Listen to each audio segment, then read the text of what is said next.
Ladies and gentlemen, brothers and sisters, comrades of all kinds, thanks for joining me no matter where you're at across country around this big, beautiful globe. And this one's a doozy, ladies and gentlemen. Make no doubt about it. We're going to go over this article right here. I'm going to give you his response on Twitter, and then I'll direct you somewhere else where you can go and get a verbal response, if you will. Now, check this out.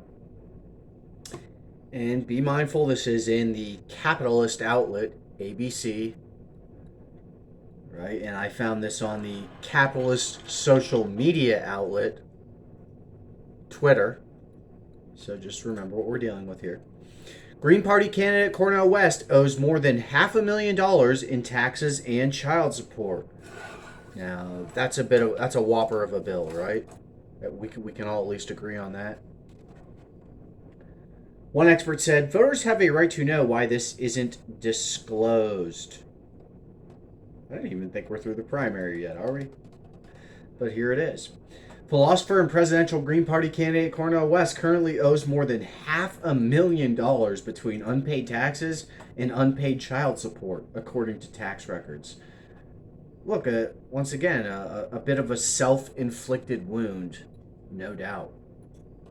Records show West owes nearly $466,000 in federal income taxes from 2013 until 2017. This came after he accrued and later repaid a debt of nearly $725,000 from 1998 to 2005 and more than $34,000 in 2008, according to tax records in Mercer County, New Jersey, where he owns a home. Additionally, West has an outstanding $49,500 in child support judgment from 2003 records show. Look, I don't know how much money this guy makes. Though I would say, to owe that much in taxes or child support is probably at least decent. That sounds like a money management problem. The debts were first reported by the Daily Beast. That's a liberal outlet, isn't it? I think. The tax debts have not been paid off as of 30 days ago. The last available data, according to Mercer County records. ABC News reached out to West and his campaign to see if West had plans to pay off the debt or set up a payment plan. They have not returned those requests for comment. It'd be cool if ABC would put in some effort to, I don't know, instead of audit Cornel West, audit the Pentagon. Have you asked them for comment on why they can never actually pass an audit? I'm not worried so much about individuals paying this or that or whatever rate. But how about we not lose $1 trillion every couple of years out of the freaking Pentagon? What's going on here? It seems like just a chronic crime scene. All right, they don't seem to do a lot of investigating into far bigger issues. I'm not saying this is a small issue. Okay, I'm not saying that at all. But we should really keep our eye on the ball. While it's not clear how long West didn't pay child support, New Jersey family lawyer Kathleen Stockton said the amount of money appears substantial. The average U.S. child support obligation is about $5,800 per year, according to the census data, making West nearly 50,000 more, nearly 50,000 more than 8 times that.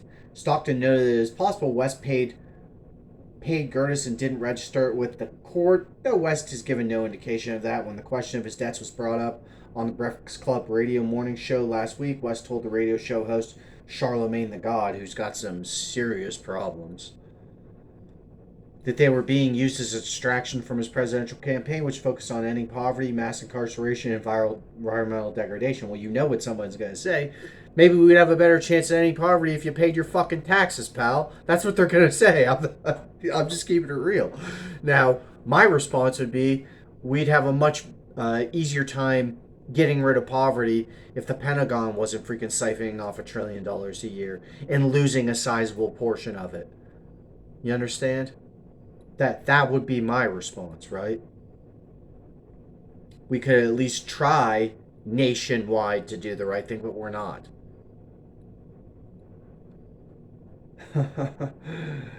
Anytime you shine a flashlight under somebody's clothes, you're gonna find all kind of mess because that's what it is to be human, Wesson. Look, if you get I don't know what do you want, a flashlight, a spotlight, a freaking I don't know this light or that light, a Christmas light under my clothes, it looks pretty damn good. So I don't know what you're talking about.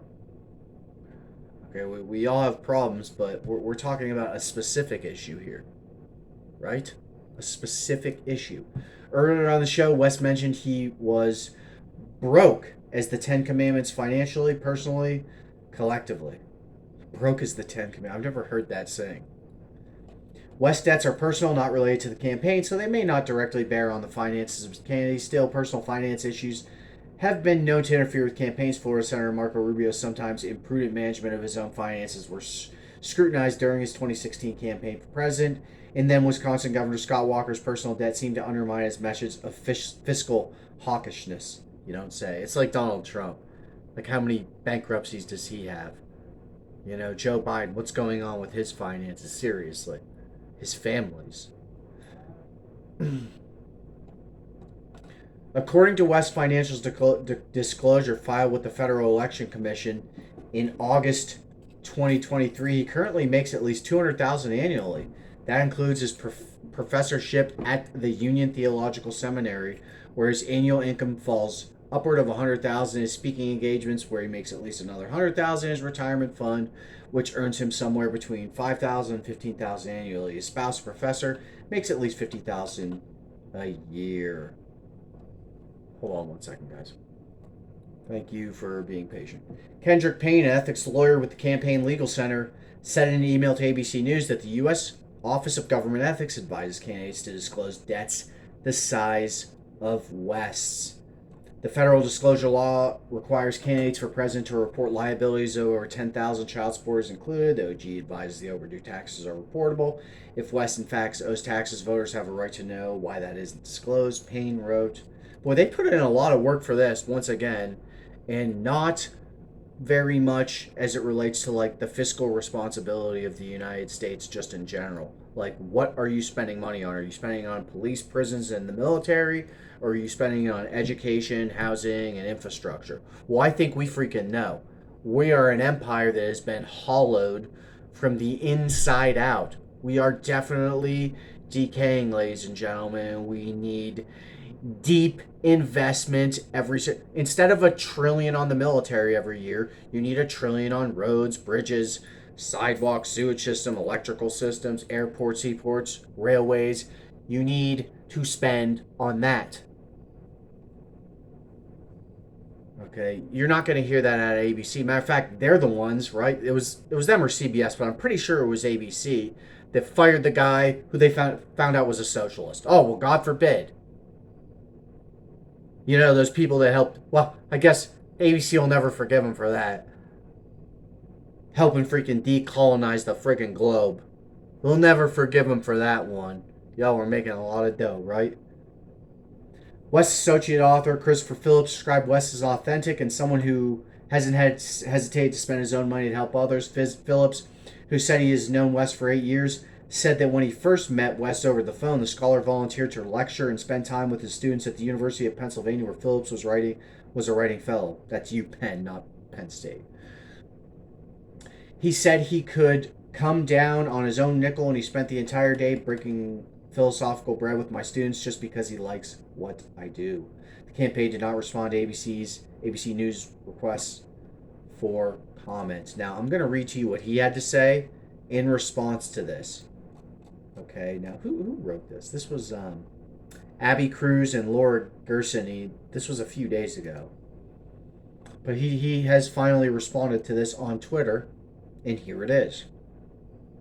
This is Cornel West at 1:11 p.m. today, August 21st. For the past 50 years, I have been facing heavy financial responsibilities to family and friends. I have always made my priceless children a high priority, even with lavish treatments that are not in the records. The wave of IRS audits, fees, liabilities, levies, and liens have always been and are now resolved based on agreements set in place years ago. I do believe that we all should pay our fair share of taxes, especially the top 1%.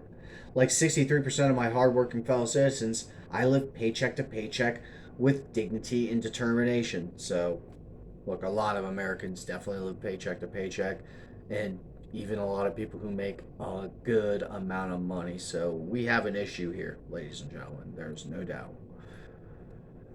Now, I'm not going to bother reading any responses to this. You can go to his Twitter and see that. Okay. I'm sure there are some cackling hyenas down in there pretending that it might be his. Look, it can't be anyone else's fault that the Democratic Party loses except for the Democratic Party.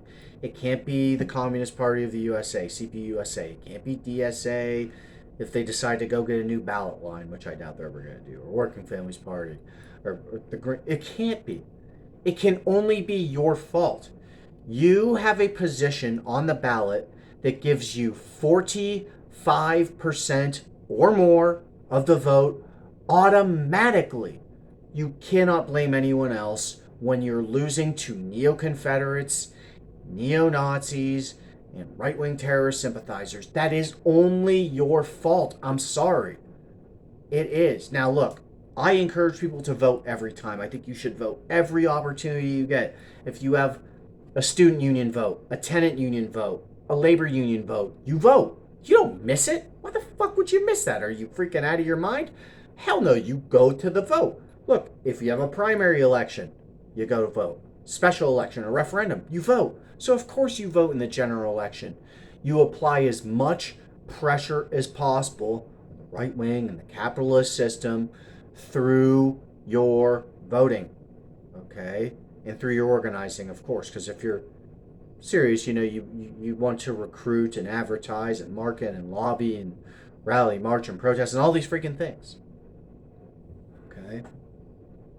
But you don't then, screw it.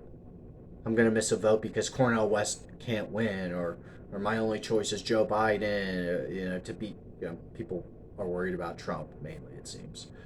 Right? About 64% of the country is not going to vote for the guy. So they say. I find that hard to believe, or doesn't want him to run again. Look, if it comes down to Trump and Biden, it's going to be a close one again. Trust me, it'll be a close one. I think, honestly, I think him and DeSantis are the only ones that Biden can probably beat in more states than just like the traditional blue states and the Rust Belt, which seems to be kind of purple now. I think those are the only ones. I don't think he's going to beat anyone else outside of that. He's not going to be like picking up North Carolina and Georgia and Arizona against these other candidates. Okay. The media does not frame them as odious as they are, because they are incredibly odious. They frame Trump as odious because he is, or DeSantis as owners because he is, right? But anyway, enough of the look. You know me. I've had enough of the voter shaming. I think it's complete and total baloney. If not voting for Biden is a vote for Trump, then not voting for Trump is a vote for Biden. And I didn't make those rules. You made those rules. You made those rules. That was your physics. That was your calculus. Okay? I don't want anything to do with that nonsense. I say your vote is who you freaking vote for. A vote for West is a vote for West. It's not a vote for Trump. It's not a vote for Biden. It's a vote for him. If that's who you want to vote for, have at it. Ladies and gentlemen, I'm going to leave it at that. You know what's up.